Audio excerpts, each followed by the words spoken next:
नमस्कार बंधुरा आमी सुष्मिता मायेर हेसेले आपनादेर स्वागत जानाई। आबार चले एलाम नतून दिने नतून एक रेसिपि निये। आजकेर रेसिपि असाधारण एक निरामिष काँचकलार रेसिपि आपनादेर संगे निये चले एसेछि शेयर करते। कारा एइभाবে खेयेछेन जानि ना, तबे एइभाবে एकबार बानिये खाওয়ার अनुरोध रइल। असम्भव सुंदर लागे। काँचकलार कोफ्ता आपनारा खेयेछेन, काँचकलार अनेक रकमेर रेसिपि खेयेछेन, ताई एइभाবে एकबार बानिये देखुन। खूब झामेला छाड़ाई कम समये एइ रेसिपिटा किन्तु बानानो हये যায়।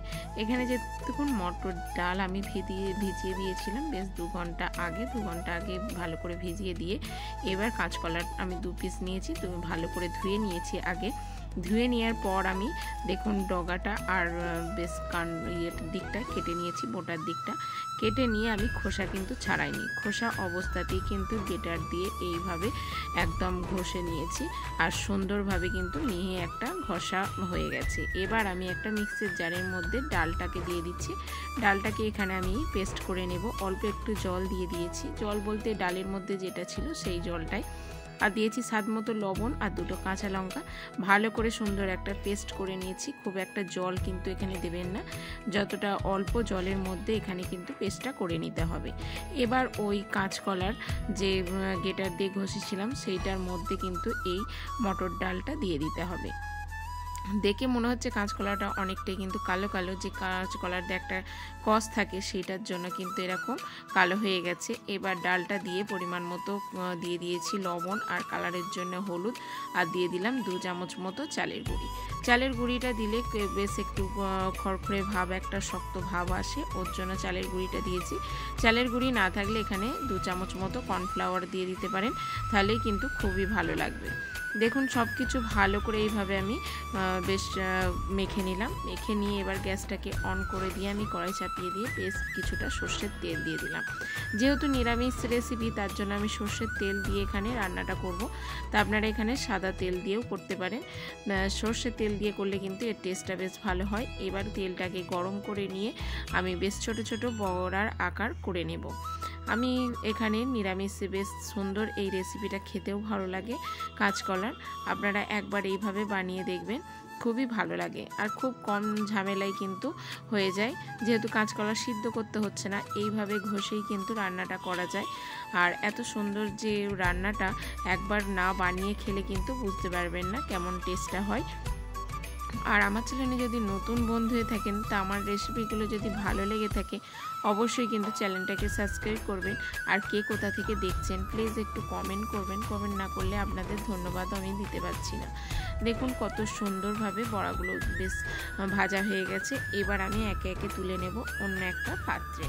আর এখানে বড়াগুলোতে আমি একটু বেকিং সোডাও দিয়ে দিয়েছিলাম। বেকিং সোডা দিলে কিন্তু বেশ খড়খড়ে বেশ মুচমুচে হয়, তার জন্য আমি একটু বেকিং সোডাও দিয়ে দিয়েছিলাম। এবার আবারও বাকি যে বড়াগুলো ছিল সেগুলোও কিন্তু একে একে আমি সব এইভাবেই কিন্তু ভেজে নেব। ভেজে নিয়ে আমি এই বড়াগুলোর কিন্তু একটা রেসিপি এখানে তৈরি করব। এইভাবে কিন্তু বড়া ভেজেও আপনারা পকোড়া করেও খেয়ে নিতে পারেন। তা এখানে তাহলে কুচানো পেঁয়াজ কুচানো লঙ্কা দিয়ে আপনারা পকোড়া করতে পারেন, তাহলে কিন্তু বেশ খেতে ভালো লাগে। এবার ওই যে রেসিপিটা করব তার জন্য যে বাটনাটা ব্যবহার করব তার জন্য নিয়ে নিয়েছি আদা, জিরে আর কাঁচা লঙ্কা। এখানে ভালো করে শিলনোড়াতে বেটে নেব। আর যে বাকি বড়াগুলো ছিল সেগুলো দেখুন সুন্দরভাবে ভাজা হয়ে গেছে। এবার অন্য পাত্রে তুলে নেব। আর ওই কড়াইয়ের মধ্যেই আমি কিছুটা সর্ষের তেল আবার দিয়ে দেব। সুন্দরভাবে ভাজা হয়ে গেছে আর এতে একটু তেলটা বেশি টানে। দেখুন একটু অল্প করেই এবার তেল দেব, যেহেতু কেননা বড়াগুলো আমি পরে আবার ঝলে দিলে কিন্তু অনেকটাই তেল ছাড়বে। আর এখানে গোটা গরম জিরে দিয়ে দিলাম ফোড়নে। ভালো করে ফোড়নটাকে আমি গরম করে নিলাম। আর একটা কেটে রাখা টমেটোর এখানে বেশ কুচো কুচো করে কেটে নিয়েছি, আপনারা পেস্টও ব্যবহার করতে পারেন। সুন্দরভাবে টমেটোটা দিয়ে দিলাম আর সামান্য একটু লবণ দিয়ে দিলাম। ভালো করে নাড়াচাড়া করে আমি 1 মিনিট জাস্ট ঢাকা দিয়ে দেব, তাতে কিন্তু টমেটোটা সুন্দরভাবে নরম হয়ে যাবে। দেখুন 1 মিনিট পর ফিরে এলাম। সুন্দরভাবে কিন্তু টমেটোটা বেশ নরম হয়ে গেছে, পুরো একদম যেরকম পেস্ট করলে হয় সেরকমই হয়ে গেছে। এবার ভালো করে একটু খুন্তির সাহায্যে এইভাবে করে দেবো, তাহলে কিন্তু সুন্দরভাবে তেলের সঙ্গে মিশে যাবে। এবার ভালো করে নাড়াচাড়া করে নিয়ে যে পেস্ট করে রেখেছিলাম ওই বাটনাটা দেবো। তার আগে আমি দিয়ে দিলাম 1 চামচ মতো হিং।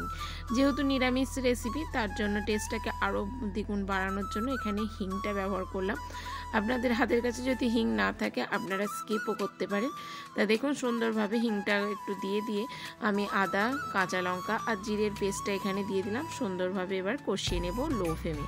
আর হিং দেওয়ার সময় কিন্তু একদম গ্যাসের ফ্লেমটাকে লো ফ্লেমে রাখবেন, তাহলে কিন্তু হিংয়ের টেস্টটা আপনারা ঠিকমতো পাবেন। নাহলে হিংটা বেশ পুড়ে গেলে আপনারা ঠিকমতো টেস্ট পাবেন না। এবার কালারের জন্য দিয়ে দিলাম গুঁড়ো হলুদ আর কাশ্মীর লঙ্কা। এবার টেস্টের জন্য দিয়ে দেবো এখানে লবণ। আর যে বাটি ধোয়া জলটা ছিল সেই জলটা এখানে অল্প দিয়ে দিলাম, যাতে সুন্দরভাবে মশলাটা কষানো যায়। সুন্দরভাবে দেখুন এইভাবে কষিয়ে নেব যতক্ষণ না তেল ছেড়ে আসে। একদম লো ফ্লেমে কিন্তু কষিয়ে নিলে সুন্দরভাবে তেলটা ছেড়ে আসবে। হালকা হাতে হালকা আঁচে এইভাবেই কিন্তু কষিয়ে নিতে হবে। আর এইভাবেই রান্নাটা করার চেষ্টা করবেন, তাহলেই কিন্তু টেস্টটা ঠিক মতো পাবেন। দেখুন এইভাবেই কিন্তু আমি নাড়াচাড়া করে কিন্তু কষিয়ে নিচ্ছি। আপনারা নিরামিষ দিনে এইভাবে একবার বানিয়ে খেয়ে দেখবেন, অসম্ভব সুন্দর লাগে কাঁচকলার রেসিপিটা। আর কাঁচকলায় কিন্তু ভিটামিন ভরপুর। কাঁচকলা খেলে কিন্তু অনেকই উপকার হয়, তার জন্য কাঁচকলাটা খাওয়া কিন্তু খুবই উপকার। যারা কাঁচকলা খেতে চান না তাদের কিন্তু এইভাবে একবার রেসিপি করে দেখবেন, তারা কিন্তু বুঝতেই পারবেন না এটা কাঁচকলার রেসিপি। এবার স্বাদ মতো লবণ আমি দিয়ে দিলাম, ভালো করে কষিয়ে নিলাম। সুন্দরভাবে কষানো হয়ে গেছে। এবার একটু গরম জল দিয়ে জলের সঙ্গে মশলাটাকে ভালো করে কিন্তু মিশিয়ে নিলাম। মিশিয়ে নিয়ে এখানে পরিমাণ মতো এখানে জল ব্যবহার করে দিতে হবে, কেননা যে কাঁচা কলার বড়াগুলোই সেটা কিন্তু অনেকটাই জল টেনে নেবে। তার জন্য সেই পরিমাণে আপনারা গ্রেভি যে যেরকম রাখবেন সেই হিসাবে কিন্তু এখানে জলটাকে ব্যবহার করবেন। আর এখানে বলে রাখি, এখানে এই রেসিপিটাই আলু ব্যবহার করতে পারেন, আলু দিলেও কিন্তু বেশ ভালো লাগে। আমি এখানে আলু দিইনি, আলুটা দিলে আপনারা তেলে ভেজে নিয়ে তারপর আলুটা দেবেন, খুবই ভালো লাগবে। দেখুন সুন্দরভাবে ফুটে যাওয়ার পর এখানে বড়াগুলোকে দিয়ে দিলাম।